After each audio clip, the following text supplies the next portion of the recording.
Hi, Fun Size fans. Jessica here to finally, better late than never, get a video blog up about my experience at Grandma's Marathon last week. The whole experience is kind of overwhelming because obviously it was the first in-person marathon, road marathon I've done in a while. I think most people have done it in a while. So there's just a lot to break down. So I'll try to get it in a pretty condensed package here today. So spoiler alert, it's an amazing event and I'm already trying to convince friends to go back next year. So if that's any indication and you don't even want to sit with me for the next however many minutes to hear about the race, I'll just tell you right up front, I had an amazing time in Duluth at the race. The tagline in my brain that I kept saying the whole weekend was, this is the biggest little race I've ever done. So Duluth is a small town. It's ostensibly a small town race. It was even smaller this year because they were at half capacity due to COVID, but it just had this really big kid feel, right? Everything about it, the management, the kind of the support, the organization of it, the whole weekend just felt so well organized, so well put together. And it just really had this kind of big feel to it. And that's sort of my favorite kind of race. The races I've just enjoyed the most and done really well at tend to be these races that are, in smaller towns, have this more local feel, but they just pull out all the stops to make just a first class event. And it does not surprise me at all now, having seen it, that Grandma's has been consistently on the BibRave 100 over the last 5 years. So with that said, let's kind of dive right in. So obviously, as I said, this was going to be my first in-person road marathon since I paced Atlanta Marathon in end of February 2020. About a week after that, everything shut down. So I've done some virtual running over COVID. My A race in 2020 was an ultra marathon, which kind of went on as planned.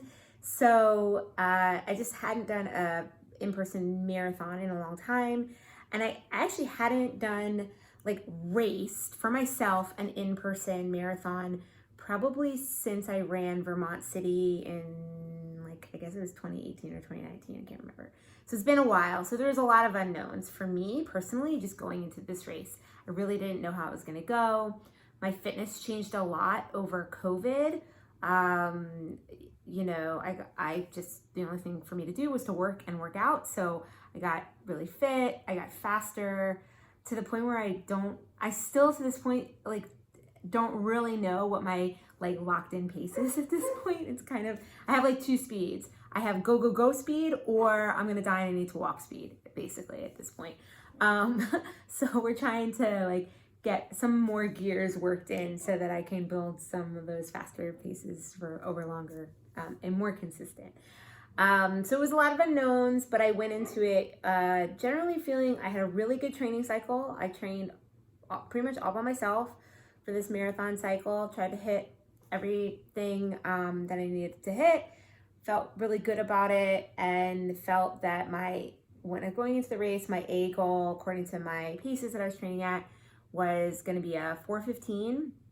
My B goal was to do under 4:30, and my C goal was just to PR, which was a 4:48, which I felt, just based on kind of my improvements over the last year, I really felt if I was getting close to a 4:48, I would have been having a really bad day, was kind of my attitude about it. So I had my A, B, and C goal at that point, and felt pretty good about that. Went to Duluth. I made the choice to fly all the way to Duluth, connecting to Minneapolis. It costs more to do this, but with car rentals, as they are right now, and traveling by myself, and I flew late after work on Thursday, it just made sense to fly all the way in. The extra cost of the flight was more than made up for how much I would have paid for a rental car. So I recommend it if you can swing the extra money. It's just so convenient to fly into a regional airport. It's about 15 minutes from downtown. Duluth is pretty small, so hotels are, there's decent options like your regular kind of Marriott, kind of Fairfield, Courtyard, Hilton Garden Inn, but just not too many options. And then they do have really cool option where you can stay in the university dorms that are kind of in the area if you want to save some money. I thought about doing that, but then again, I initially figured I'd be traveling by myself. I wasn't gonna have a car. I really just wanted to be in downtown Duluth, on the lake, really just enjoy it. So, and I hadn't been in an in-person race in forever, so I decided I should treat myself. And so I spent the extra money and stayed at the Marriott Fairfield in Waterfront, which was an excellent decision. Is about a half a mile from the finish area and like really right downtown, all the cool restaurants and stuff. 3/4 of a mile to the Expo and to where you would get on the shuttle buses or the train in the morning, more on that in a sec. So everything was just so convenient. I could walk back and forth really easy. And so that was a really great choice. And the hotel also made little goodie bags for everybody in the hotel that was doing the race, which I thought was a really nice touch. And they do have a pool as well. So all great things. And Fairfields also have breakfast included. It was a little light due to COVID, but it was there, kind of everything you needed. And they did put out some fruit and coffee extra early on race morning since we would all be heading out really early, which I thought also was really nice. Expo was great. I'm told that they kind of used more space due to COVID, so I don't know if they'll continue doing that in the past, but for me it was really nice because one of my stressors is expos. They just feel really crowded, and being as small as I am, I can never see over people and it kind of gives me anxiety. So I thought this was great. It was a much bigger expo than I expected, both due to COVID and due again to a small race, but they had everything there, pretty much everything you would expect. And it was super easy to get your number. That part took 5 minutes, very straightforward. And then I met another BibRave pro, Denise, who was there, and she was planning to go to the pre-race pasta dinner. I've never done the official pasta dinner in any event, but I thought, we're here, it's here. Somebody going, so I should go hang out with her, right? Rather than go eat dinner somewhere else by myself. So it was great. It was very straightforward spaghetti, meatballs if you want, bread sauce, salad, bread, just very clean, yummy, easy. They served it so it wasn't like a buffet situation. They served you your plate. You got a mark that you can go back again for seconds. But honestly, for me, one plate was plenty. They also had chocolate milk stuff, which I took for after the race. I didn't really want to do that before the race. And they also, best part, dessert was an individual little mini container of Ben & Jerry's Americone Dream, which is my favorite Ben & Jerry's. So check box on that. Then race morning, one of the awesome things about Grandma's is since it's a point-to-point and it's along Lake Superior, there's a scenic railroad and you have the option to take the train to the start. I am my father's daughter. We grew up around trains, so I have to love trains. So I had to, of course, take the train to the start. Who wouldn't want to take the train to the start? So you have to get up a little bit earlier. I left the hotel at 5. It's P.S. It gets light out at 4:30. It was bright sun out already at 5. So got to the train by 5:15, and you kind of just get a spot. It is limited, so I recommend getting there early to get a spot. This year it didn't seem to be a problem. I don't know if it was because less numbers or because a lot of people do choose to take the bus. It's a little bit quicker, I think, but honestly, I was gonna take the train no matter what. So we got a spot on the train and just kind of hung out for a while. It was really cool. They had different cars from different time periods, which was neat. And then 6 o'clock, you start rolling, and it's a nice, lovely ride all on the lake, really pretty. There are bathrooms in the train, which is a bonus. And it took about an hour. And then you get up to 2 harbors, you get off the train, and the start area is right there. Basically it's just porta-johns, some water if you need some water. And once you kind of do that, right around 7:40, a couple minutes before the race, they did the national anthem. And surprise of all surprises, again, little bitty race, they had a flyover, which was badass and totally surprising, a legit flyover. And they went back and forth a couple times. which was also really cool. So everything went really, really fast. Once we kind of finished our business and the flyover happened, we were in line and they kind of funneled us into rows. So rather than doing like wave starts, it was kind of just a rolling start, which was a COVID way of doing things, but I kind of liked it because it was less stressful. Your race basically started as soon as you crossed the line. So, and the way, because they had people kind of in these 6 like rows with ropes, it kind of naturally spread people out, so you didn't have as much of that like crush in the beginning. And then from there, it just spreads out even more as you kind of make your way down the course. It's a point to point, legit. There are points where once you can see the lake, you can see downtown Duluth way out in the distance, and you just know you're just running straight to that. The first of only a few turns in the entire race was at mile 22. So there's like no turns. It's one of the few races I've ever been at where my Garmin distance was almost spot on to the course distance, probably until about halfway, which almost never happens. And it's because we're just not wasting distance with all the turns. So that was kind of cool. The first aid station is at mile 3. It's pretty quiet before you get there. Because this road is a scenic road along the river, or the lake, I'm told that there's not a lot of connecting roads for spectators to get into where the road is because the whole course is closed. So in the first part, there's really only spectators where the aid stations were. And then I guess as you get closer to town and there's essentially more ways for the spectators to get to the course, then you start seeing more and more people. But it was really cool. Like, it's really pretty rolling course. It's net downhill, but it's not like just this flat or downhill thing, which is really hard. It's just like perfect amount of rolling hills. So you get lots of change. Honestly, it's a great course to have a nice fast race because you just get the perfect amount of change and your legs are ready to go. Now for me, even though I had a great training cycle, by the time I got to Duluth, everything else went so well leading in that morning.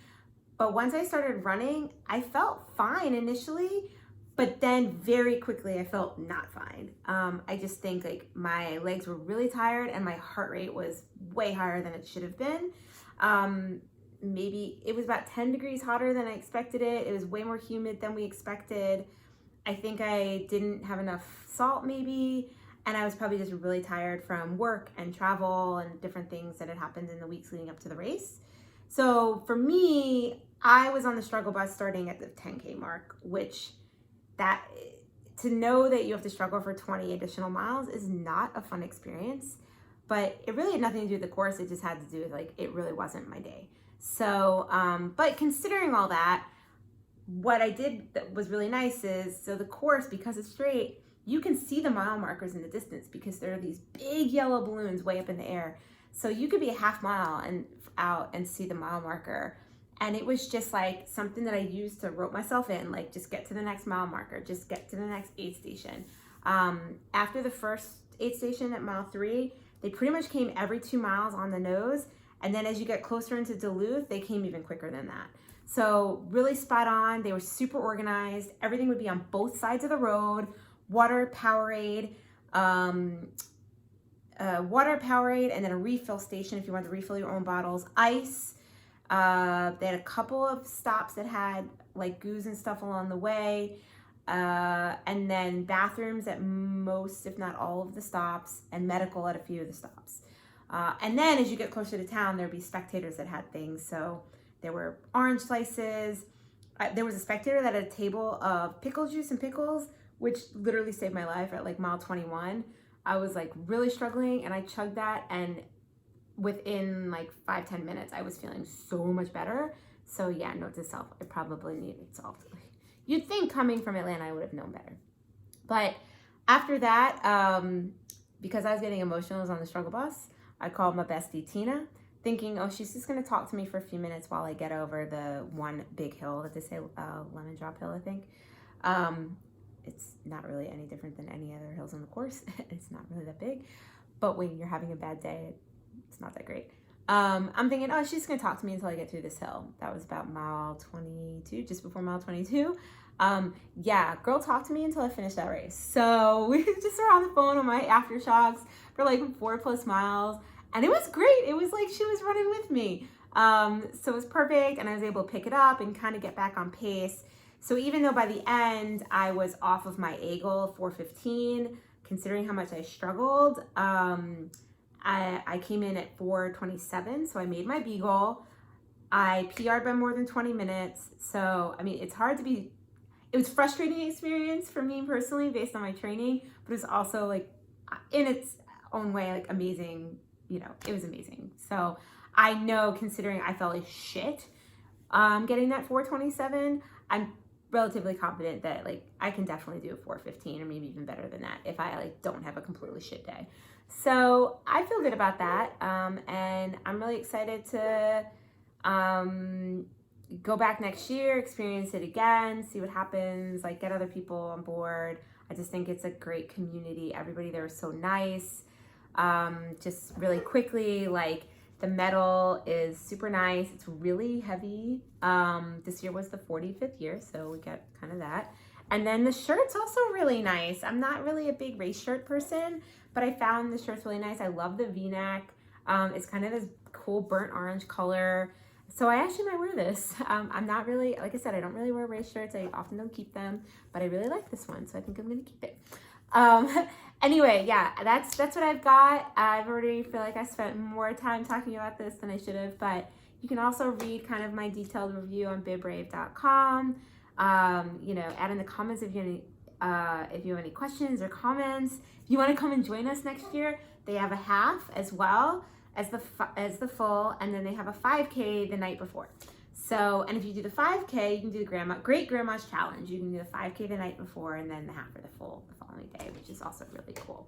I love challenges, but I decided not to do it just because I was trying to save my legs and it was really, really hot the night before. But obviously, I don't know if it made much of a difference since I did end up feeling like crap the next day. But still a great experience, and I highly, highly recommend it. So I hope that gets you excited about kind of all the in-person stuff that's coming back, about supporting and going to grandma's hopefully in the future. And I hope to see y'all out there because, you know, races are back, y'all. Let's do this. All right. Train hard, train smart, and have fun. That's the most important part.